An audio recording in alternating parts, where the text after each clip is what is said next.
Now, once again, Raymond Arroyo. Welcome back to The World Over and our Storyented segment where we talk to some of the best authors writing for kids and kids at heart.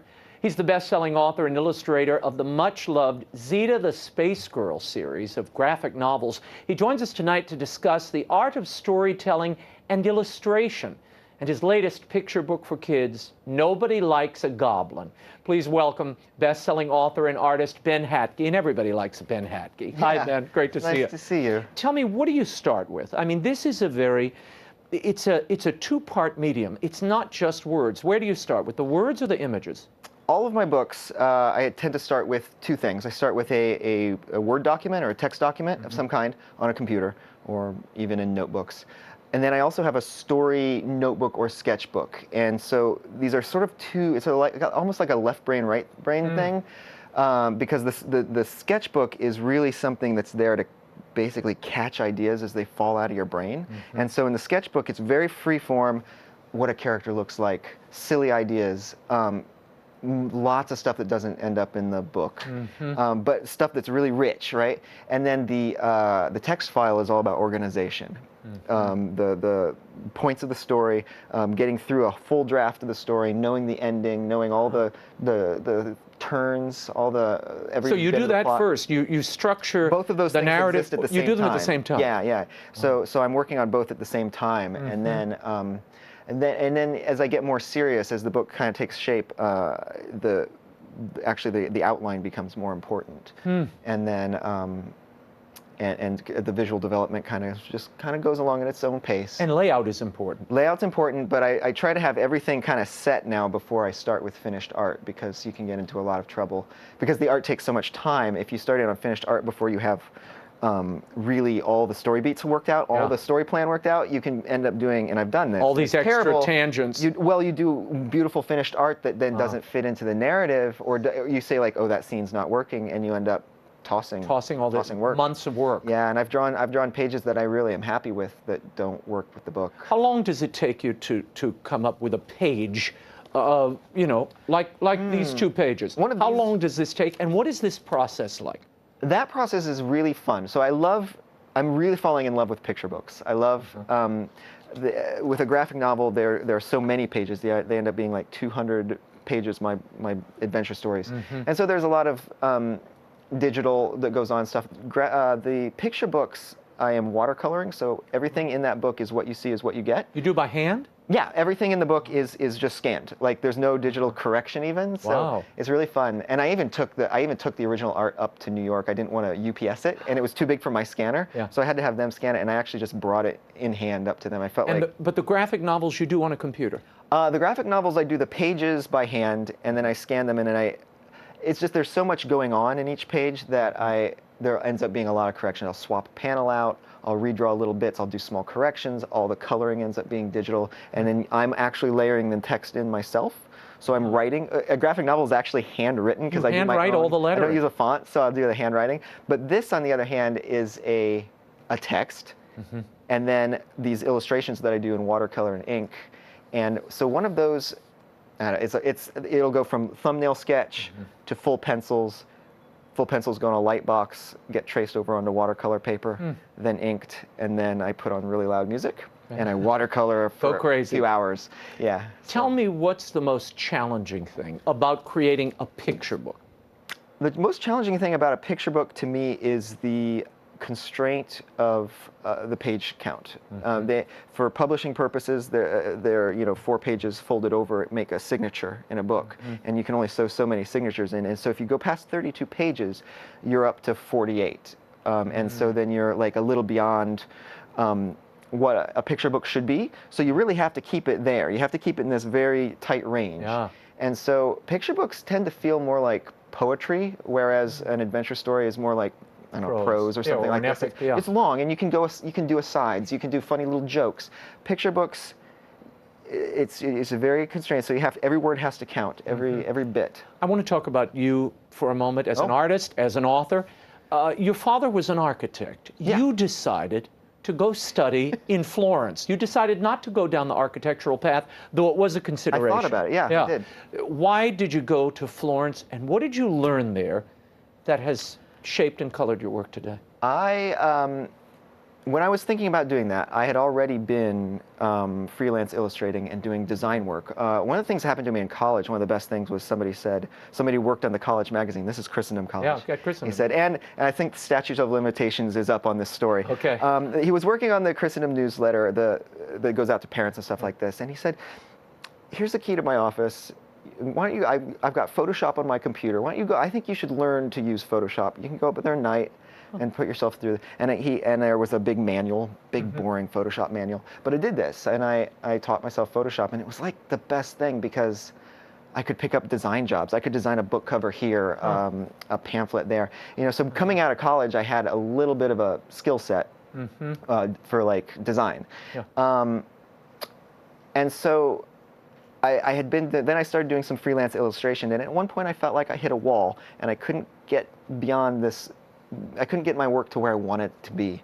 And so I did think about doing an architecture program, and I actually went back and talked to one of my professors, and he was like, I know you, and I think no matter what program you got into, they would teach you to make like parking garages and stack plumbing and all this stuff, and you'd just be not into it. And then he gave me some other options, and one of them was the Charles Cecil studio in Florence. And now I only did like a summer there, and then went back and like visited later. But you brought the whole family. You we brought stayed the whole in your family wife's over because my wife's Italian. family's home or cabin that you renovated. Well, yeah, it's an old family home up in the mountains. Yeah. But the guy who works there, Charles Cecil, is a student of John Singer Sargent. So it's a very academic program. It's very it's like the site size method. So you're like working from live models and trying to really transfer an image over. And it's like push-ups for your eyes, push-ups for your like eyes to brain to hand connection. You know, it really improved my work across the board. What did you study at Christendom, and how did that shape what you do today? I majored in history, and that is a story.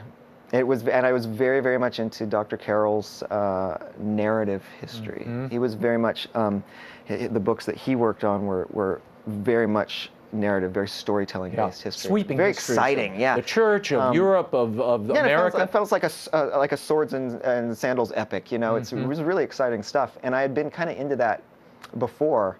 And I think when I went to Christendom, I was into history. I think mostly I wanted to be Indiana Jones as my job, but don't we all? Yeah, I mean that's kind of normal, but yeah, this is now I'm telling stories, so it's great. Tell me about Zita, the Space Girl, probably the graphic novel you're best known for. Zita, the Space Girl. But Zita came from your wife. Yeah. Explain that. So story. the secret origin of Zita, the Space Girl, is a love story. Okay. As they all are. But this one in particular, because I met this girl in college, this cute girl, and I wanted to impress her, and she showed me her comics that she had made in high school, Zita the Space Girl, and I was like, oh, I'm gonna develop this character, and I'm gonna make her, like, I gave her a costume and made a story. I made a comic for her, and I made a full comic for her, and it totally worked. She married me. And I was like, yes, comics. I'm going to keep making comics if this is working, right? The outcome. So that was great. And then Zita kind of fell to the background for a while as we started having kids and stuff. And then I started making web comics online, and I wanted to do a series of very short stories to kind of teach myself, to kind of strengthen my narrative, like visual storytelling muscles. And I just went back to Zita. I thought, I'll just keep doing Zita the Space Girl. And that's when she kind of got younger and started traveling from world to world like this. And then... And you did this online. I mean, you were posting this online in little installments. Yeah, but they weren't the little installments weren't really adding up to a story. And so when I started getting publishing interest in these webcomics, which I hadn't thought out ahead of time, you know, I started getting publishing interest in this, and I thought, well, I guess I can tell the story of why she's traveling like this, you know, from world to world. What's her goal out here? Yeah. So that's kind of the shortened version where all that came from. Tell us about the latest work. Nobody likes a goblin. Why doesn't anybody like a goblin? And why tell this story? This story comes from the fact that I have always loved fantasy. Okay. I got started in The Hobbit real early. And so it went through, at first I just wanted to do something with goblins. And I had early versions of the book that had kids in them, kids that would summon up the goblin horde or something. One version was called Goblins Don't Like Ice Cream. It wasn't very good. But then I decided, like, I'm not so interested in the kids. I'm interested in the goblins. This is a part that's interesting to me. And I thought, I'm not so interested in the goblins even. I'm interested in a goblin. And so this is the story that kind of turns some of those things that happen in Dungeons & Dragons and lots of fantasy stories kind of on its head. The adventurers come in, they smash the place up, and then Goblin has to deal with the consequences. I'm going to ask you some questions that I ask every author that sits in that chair before we take a few emails. What is your favorite children's book and why? My favorite children's book, and the one that I find myself mentioning the most, is The Animal Family by Randall Jarrell. Oh. And I'm picking this one because it's a little less well known. Yes. I could go with The Hobbit, I could go with Where the Wild Things Are, which is perfect. But I'm going to go with The Animal Family because it's by an American poet, Randall Jarrell. The language is simple and beautiful. It's just a treat to read. It's a treat to read aloud. There's our decorations, I won't say illustrations, but decorations by Maurice Sendak. Yep. Beautiful line art, nature scenes, trees and woods and things. And it's about a hunter. Oh, it's just, the whole thing is like a dream. A hunter finds a mermaid, he takes her home, and they just start almost collecting a family. A bear comes to live with them, a lynx. And in the end, they find a baby, and they bring the baby home and adopt it. And they've kind of just made themselves a little family. Because the hunter lives alone, he doesn't know where his parents are, whatever happened to them. He's very isolated, and in his isolation on this island or coastal place, a family just sort of comes to him. It's really beautiful. Yeah, it's a beautiful thing to read. Yeah. No, that's true. And it's just beautifully written. Okay, what was the book that story-entered you? The story that set you in the world, helped you understand something, and what life lesson did you derive from it? Now I am going to go with the well-known one. I'm going to go with The Hobbit. Okay. Because I have such clear memories of reading this book, and so much of this book is tied up with what I went on to become interested in.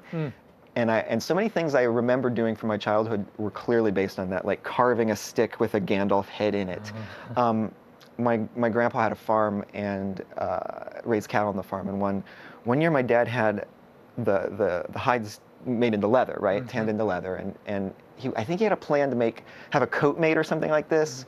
But that never happened. So we had garbage bags full of leather at our disposal to do projects with. So I ended up making myself a weird little leather suit. And I remember we had to do a book report, and I went to school, and by this time I had seen The Hobbit, Rankin Bass, the little cartoon. Yeah, and there's a song in there that the goblins sing. 15 birds in 5 fir trees, their feathers were fanned in the firing breeze. What funny little birds, they have no wings. So I decided to sing this song in front of the class in my outfit. In your little leather outfit. Yes, and I just, like, it's impressed on my memory. It's burned into my memory, like standing up there and starting to sing and being like, looking out at the kids and being like, oh, what I'm doing is not cool at all. And everybody's looking at me and thinking I'm a weirdo, and like I can feel my voice like getting softer as I sang, and then I sat down all red-cheeked and stuff. And it's like, but it really impressed upon me. And I think the thing about The Hobbit, the lesson, you asked about the lesson, I think of all the lessons you could take away from Hobbit, there's this line where he says, adventures aren't all pony rides in June sunshine or May sunshine. And I think that's important. Like a lot of people are enticed by the idea of adventures, but real adventures are not always comfortable. And when you can get to that point, and get beyond that point, you can start having real adventures and realizing that part of it's being really uncomfortable. Yeah, that's part of the journey. Yeah. Where do you write and why? I write, or draw. I write and draw in my little studio, which was previously a sort of outbuilding. We live in a little white farmhouse. And for a while, I've worked in a closet. I literally have, like early in my marriage, worked in a walk-in closet in a two-room apartment. And then I've worked out of the bedroom, and then I worked in a basement and different rooms in the house. Now, though, we have finished off an outbuilding at our house that we used to call the shed. It's very small, but it is now my little tiny writing studio. It's got a little loft. The girls have books up in the loft, so they go up there and read. And they can read and look down at me and see me working and chat. And so I work in my shed, and it's good because I need, now with my 5 daughters, I need that little bit of separation. Before it was all headphones, because it's very easy to get involved in everything that's going on, even when you don't need to. And you homeschool the girls too. Yeah. So and there's a lot of friends, and so there's people in and out all day, and so it's really easy to get involved in every little thing. But it's nice to be like 10 feet away from the house. Before I get to an email that I have to ask, what role does faith play? in the construction of these books? It plays a big background role. I try not to do anything like very overt because I'm in any story. In storytelling, I've got this like idea that story is king, and so like I attack story first, and I let who I am and what I feel and think about the world kind of come into that. Yes, come into that as subconsciously as possible, and I think that's. I don't know. I think it's the best way for me to work, and so I'd say it plays a large role, but I really try to focus on like let's tell a story. We had an email from Sarah in Wisconsin. She writes, "My daughter loved the 3 Zita books. Will there be more?" Wow. Now I'm in the hot seat. Yes, you are. Will there be more Zita books?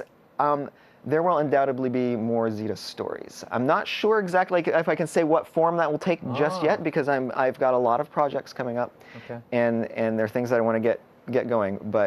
But Zita is there's Zita on the horizon. This is like the end of a Marvel movie. Zita shall return. Something like this, yes. Yeah. I get a little nervous though because it takes so long, the process, that when you promise something and it's going to be like, but you know, if your child is 8 and they're going to be like 15, you know, I get nervous about promising timelines. You know what I mean? You know how I feel. Yeah, exactly. When is the next one coming out? Yeah. It'll be out next year. But I'm going to be 12 next year. Know, it's like, well, kid, and I won't tell you how old I'm going to be. Yeah, so, and you're like, I'm working as fast as I can. That's right. Here. This is all I can do. Ben Hatke, thank you so much. Nobody Likes a Goblin is the book. It's available everywhere at bookstores, online. Ben, thanks for being here. What a pleasure. You can find more about Ben at benhatke.com, and you can learn more about Storyented, getting your kids to read and leading you to other great children's authors at storyented.com.